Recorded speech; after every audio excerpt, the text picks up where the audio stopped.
The night Tyler Nulisch died was quiet, too quiet.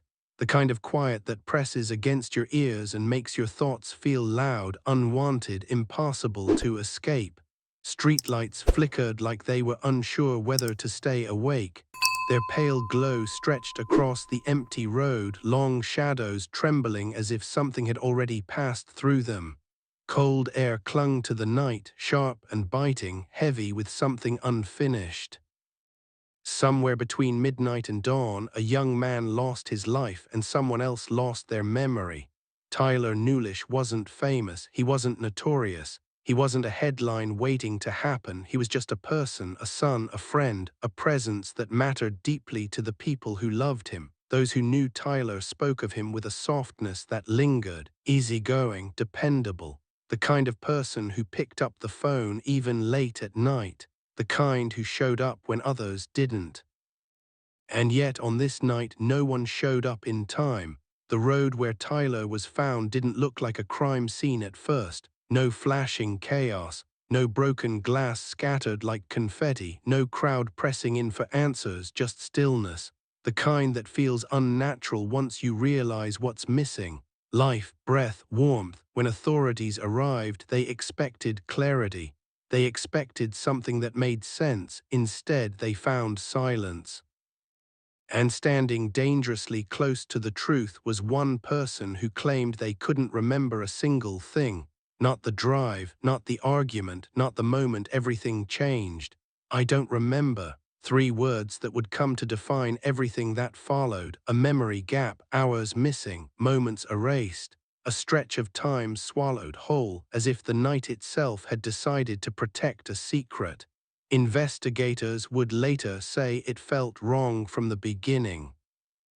Not because of what they found, but because of what they didn't. No clear motive waiting neatly at the scene. No obvious timeline to trace. No story that stayed the same twice. Just fragments, broken sentences, long pauses, eyes that looked away just a second too late. Tyler's final hours were supposed to be ordinary. Nothing about that day suggested it would end in tragedy. No warnings, no frantic messages, no goodbye. And yet, somewhere along the way, something shifted, something quiet, something personal. The people closest to Tyler began replaying old conversations in their minds, missed calls, half-finished sentences, a strange tone they hadn't questioned at the time. Regret has a way of sharpening memory even when the truth still refuses to come into focus. As investigators dug deeper, they learned that Tyler's life, like many others, was more complicated than it appeared from the outside. Relationships are rarely simple. Love leaves fingerprints everywhere, especially where it has begun to crack. Whispers of tension surfaced, of arguments that never turned physical but lingered emotionally, of loyalty tested, of trust strained thin. There were rumors too, quiet ones, the kind people hesitate to say out loud, talk of distance, of secrets kept just long enough to matter, of choices made in private that have consequences in public, nothing concrete, nothing proven. Just enough uncertainty to make the silence feel heavier. And then there was the spouse. Present yet absent, central yet unreachable. In the days that followed, questions multiplied faster than answers. Where exactly had Tyler been going that night? Who was the last person to see him alive? Why did the timeline refuse to line up? Every attempt to reconstruct the night ended the same way, at the edge of that memory gap.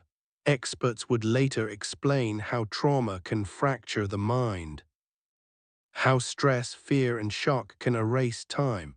The brain, they said, is capable of mercy. It hides what it cannot bear, but investigators have seen that explanation before. They know how thin the line is between forgetting and hiding, and this case hovered right on that line. The person who couldn't remember was not a stranger, not a passerby, not someone on the fringes of Tyler's life. They were woven into it, intimately, deeply, close enough that their absence of memory felt louder than a confession. Friends began to talk among themselves, at first quietly, then with growing urgency. They spoke of arguments that felt unresolved, of tension that had been brushed aside, of a relationship that looked stable on the surface but carried undercurrents no one wanted to acknowledge. Investigators listened, watched, took notes during the pauses. Sometimes the silence said more than the words ever could. Tyler's family lived in that silence too. Every unanswered question became its own kind of torment. They searched for meaning in photos, in text messages saved and reread, in memories that now carried unbearable weight. For them, forgetting was not an option. Memory was all they had left, and with every passing day, Tyler's name became less about who he was and more about what no one could explain. What happens when a murder has no memory? It's a question that unsettles more than it comforts, because memory is how we assign responsibility, how we tell stories, how we separate accident from intention. Without it, truth becomes unstable, justice becomes fragile. This is not just the story of Tyler Nulisch's death, it's the story of silence, of what people forget, and what they choose not to remember. Because sometimes the most dangerous weapon isn't violence, it isn't rage, it isn't even betrayal. Sometimes it's forgetting. And as this case would soon reveal, the space between what is remembered and what is lost can be the darkest place of all. The night ended, the sun rose. Life elsewhere continued, but for Tyler Nulisch, time stopped in that quiet stretch between midnight and dawn. And for those left behind, the truth was already slipping away, one missing memory at a time, and the silence was just beginning. The timeline didn't just crack, it collapsed, and when it did, it buried the truth beneath silence, suspicion, and a memory that refused to exist. From the moment investigators began reconstructing Tyler Nulisch's final hours, nothing stayed in place. Every answer created a new question, every detail shifted when examined too closely. Witness statements didn't align, times overlapped where they shouldn't. Gaps appeared where moments should have lived. On paper, the night looked active. Phone records showed movement, pings jumping from tower to tower, messages sent then suddenly stopping, calls placed then never returned. It was a night full of data, and yet completely empty of meaning. The numbers didn't tell a story, they told fragments, and fragments don't explain death. Then there was him, the one person who should have been able to make sense of it all, the one closest to Tyler that night. The person whose voice could have anchored the chaos. Instead, it vanished into 3 words. "I don't remember." He said it calmly at first, almost casually, as if repeating it enough times might make it true in a way that satisfied everyone else. But the repetition didn't bring clarity, it brought discomfort. No memory of the argument, no memory of the drive, no memory of how the night ended. The words landed heavily in the room. Investigators exchanged looks they didn't want noticed. Pens paused mid-sentence. Silence stretched longer than it should have. Memory loss isn't impossible. They knew that. Trauma can fracture the mind, stress can blur time, alcohol can erase hours. Doctors would later explain all of it. Dissociation, psychological shock, the brain protecting itself from something it cannot face. All reasonable explanations, all just plausible enough to be real, and just convenient enough to feel wrong. As interviews continued, the questions sharpened, the tone changed. Sympathy slowly gave way to scrutiny. Investigators asked the same questions in different ways, watching not just for answers but for reactions. The pauses became longer, eye contact broke sooner, words were chosen more carefully. Silence filled the room where truth should have lived. Outside that room, Tyler's world was unraveling. Friends began to talk. At first, they spoke cautiously. No one wanted to accuse. No one wanted to believe something terrible about someone they knew. But grief loosens tongues, and hindsight sharpens memories. They spoke of tension in Tyler's relationship, of arguments that never seemed serious at the time but now echoed with new meaning. Raised voices, long drives taken alone, nights that ended early for one person and late for another. Nothing violent, nothing obvious, just enough to matter when everything else stopped making sense. Then came the whispers of distance, of emotional drift, of someone who felt replaced long before the night Tyler died. Investigators listened closely when the subject of infidelity surfaced. Affairs have a way of complicating everything. They breed secrecy, lies told casually, alibis rehearsed without knowing they would one day be needed. No proof emerged, only suggestion, but suggestion is powerful in a case built on absence, especially when a spouse is missing pieces of the night. The timeline continued to stretch. Days turned into weeks, weeks into months. Each delay deepened the ache. Tyler's family waited. They attended meetings. They sat through explanations that explained nothing. For them, every unanswered question felt like another betrayal. The public began to notice too. Media coverage brought attention. Attention brought pressure. Online forums speculated. Armchair detectives argued over theories. Some believed the memory gap was real. Others saw it as a shield, something to hide behind when the truth was too dangerous to face. Because in true crime, the line between forgetting and hiding is razor thin. Investigators felt it closing in. They revisited the evidence, replayed interviews, studied body language. One detail began to trouble them. A small inconsistency, easy to miss, hard to ignore once seen. If he didn't remember the night, how did he remember that detail? It wasn't a confession, it wasn't even dramatic, just a moment where the story bent in a way it shouldn't have. A recollection too specific, a reaction too precise. It didn't prove anything. But it shifted the atmosphere. From that point on, the memory gap stopped being an explanation. It became the center of the case. Experts debated it publicly. Could someone forget violence but remember routine? Could memory return in fragments, or was this selective silence a choice disguised as trauma? There were no easy answers, and that was the problem. Tyler's absence grew louder as the case dragged on. His family spoke of him in the present tense, unable to accept a past that ended so abruptly. They remembered everything, his laugh, his habits, his plans. Their memories were intact, unbroken, and painfully clear. Justice, however, felt distant, because without memory, responsibility becomes slippery. Without a clear timeline, truth loses its edges, and without truth, justice struggles to stand. This chapter of Tyler Nulisch's story is not about proof, it's about doubt. About what happens when silence is louder than evidence. Somewhere in that gap between what was said and what was lost, Tyler was still waiting. Waiting for someone to remember, waiting for someone to speak, waiting for the night to give up what it took. And as the pressure mounted and the story continued to shift, one thing became terrifyingly clear. The memory gap was no longer just a mystery, it was a wall, and no one knew what was hidden behind it. The truth didn't break through with a confession. It didn't arrive with tears or an apology. It slipped in quietly through a contradiction so small it almost went unnoticed. At first, it was just a detail, a time stamp, a single movement recorded where there shouldn't have been one. Investigators stared at it longer than necessary, not because it screamed guilt, but because it didn't fit. It sat there, stubborn and silent, daring someone to explain it away.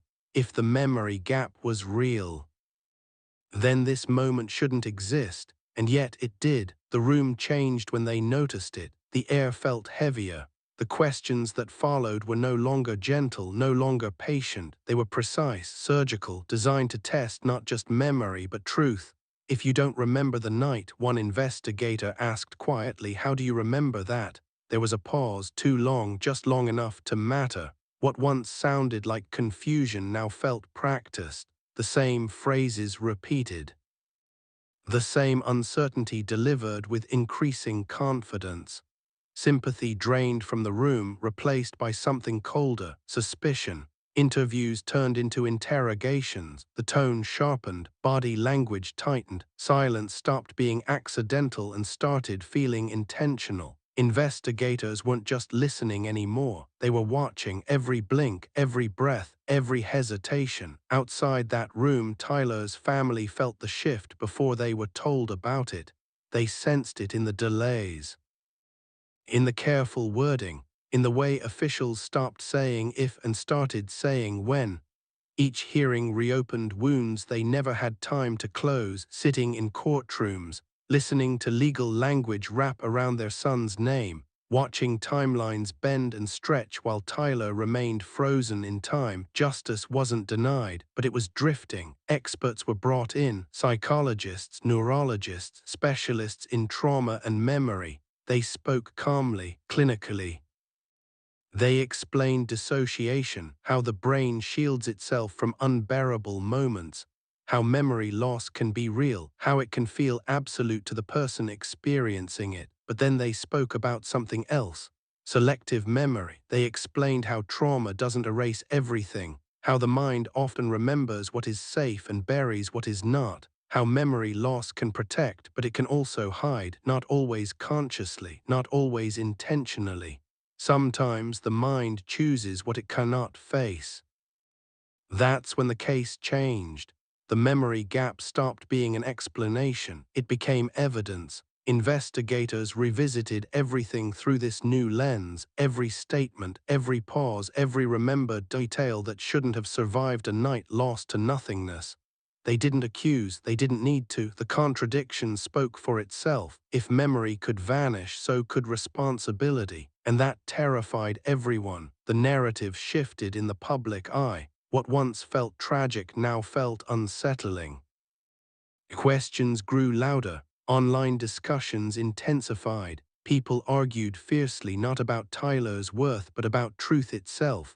Was this a tragic accident blurred by trauma and shock, or a calculated silence wrapped carefully in psychology? The idea of betrayal began to surface, quietly at first, then with growing clarity. Betrayal doesn't always look like violence. Sometimes it looks like absence, like emotional distance, like secrets shared with someone else while trust dissolves at home. Rumors of affairs resurfaced, of a spouse emotionally elsewhere long before Tyler's final night. No proof, no confirmation, just enough to cast a shadow, and shadows grow quickly in cases built on silence. The courtroom felt it too. When proceedings resumed, every eye followed the person at the center of the memory gap. Every word was weighed, every explanation measured against that one contradiction that refused to go away. The judge listened carefully. The jury watched closely. The room held its breath. Because if memory could disappear, then accountability could too. Tyler's family sat together, hands clenched, eyes fixed forward. They weren't looking for revenge. They were looking for truth, something solid, something that didn't slip away when questioned. They remembered everything about Tyler, his laugh, his stubbornness, the way he showed up for people. Their memories were intact, unbroken. And that made the absence of memory on the other side feel even more unbearable.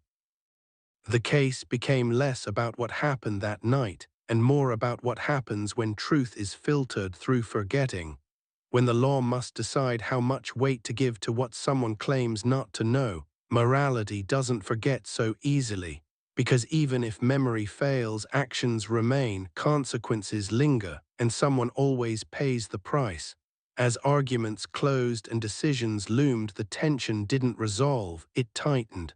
The public waited. Tyler's family waited. Even investigators waited, unsure whether the system they trusted could reach through the fog of uncertainty. The contradiction remained, quiet, damning, unresolved. And as the courtroom emptied and the lights dimmed, one question hung in the air, heavier than ever. If the truth is buried in a missing memory, who is responsible for digging it up? Tyler deserved better than silence, better than uncertainty, better than a story that ends with, "I don't remember."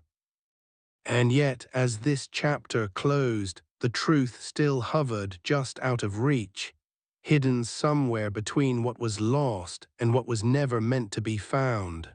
The verdict didn't bring relief, it didn't bring peace, it brought silence, heavy, unanswered, permanent. In the end, the case of Tyler Nulisch did not deliver comfort. It delivered a lesson, one that sat uneasily with everyone who followed it, one that refused to settle into a clean ending. Justice did not arrive with clarity or certainty. It limped in slowly, carrying doubt on its back, and even then it did not stay long. Courtrooms are built for resolution, for lines drawn clearly between right and wrong. But this case resisted that structure. It bent it. The memory gap, once a claim, then a controversy, became the defining symbol of everything that went unresolved. More powerful than testimony, louder than evidence, it stood between truth and accountability like a wall no one could quite climb. For Tyler's family, the end of proceedings felt nothing like an ending. There was no moment where grief softened or questions faded. The pain simply changed shape. It moved into the quiet spaces of their lives, empty chairs at birthdays, conversations imagined but never spoken, futures erased before they had a chance to exist. They remembered everything: Tyler's laugh, his stubborn streak, the way he showed up when others didn't. Their memory was intact, sharp, unforgiving, and that made the idea of forgetting feel cruel, almost obscene. While legal arguments debated intent and recall, Tyler's absence remained absolute. No appeal could touch that. No explanation could undo it. The law examined facts, but the family lived with consequences. The case forced a question into the public conscience, one that still lingers long after the courtroom lights went dark. If someone truly cannot remember committing a crime, are they still responsible? It's a question the law struggles with carefully, cautiously. The system is built on proof, not certainty of the soul, on what can be demonstrated, not what can be felt. Memory complicates that balance, especially when its absence becomes central to a crime. Morality, however, doesn't hesitate, because forgetting doesn't undo harm, silence doesn't heal loss, and memory, real or missing, does not bring the dead back. In quiet moments, people began revisiting the case not as a legal puzzle but as a human one. They asked themselves uncomfortable things about trust, about betrayal, about what can happen behind closed doors when love fractures and secrets take root. Domestic crimes rarely begin loudly, they grow quietly, in emotional distance, in resentment unspoken, in affairs hidden just long enough to matter, in homes where tension becomes normal and truth becomes negotiable. This case carried all those shadows: a spouse present yet emotionally absent, a relationship strained long before tragedy struck, choices made privately that echoed publicly. No single revelation shattered the story. Instead, it dissolved slowly, leaving behind a fog where certainty should have been. That fog became its own kind of ending. Some believed justice was served as fully as it could be. Others felt it slipped away through the cracks of reasonable doubt and missing memory. Both sides carried conviction, neither found peace. Tyler's name remains attached not just to a murder but to a question. What do we do when truth blurs, when psychology collides with accountability? When explanation feels too close to excuse, when silence becomes protection? The story of Tyler Nulisch is not just about what happened on one quiet night. It's about how easily responsibility can fade when certainty disappears, about how the absence of memory can become the absence of justice without anyone technically doing anything wrong. And that is what makes it chilling, because the most terrifying crimes are not always the loudest. They don't always end with sirens or confessions or clear villains. Sometimes they end with paperwork, with debates, with unanswered questions that follow families home and never leave. Sometimes they happen quietly, in the space between what we know and what someone claims to have forgotten. As the case faded from headlines, life moved on for most people. But for those closest to Tyler, time did not heal. It only marked distance. Another year without answers. Another reminder that some truths remain just out of reach. The memory gap still exists, untouched, unresolved, and somewhere within it lies the part of the story no one can force into the light. The silence remains.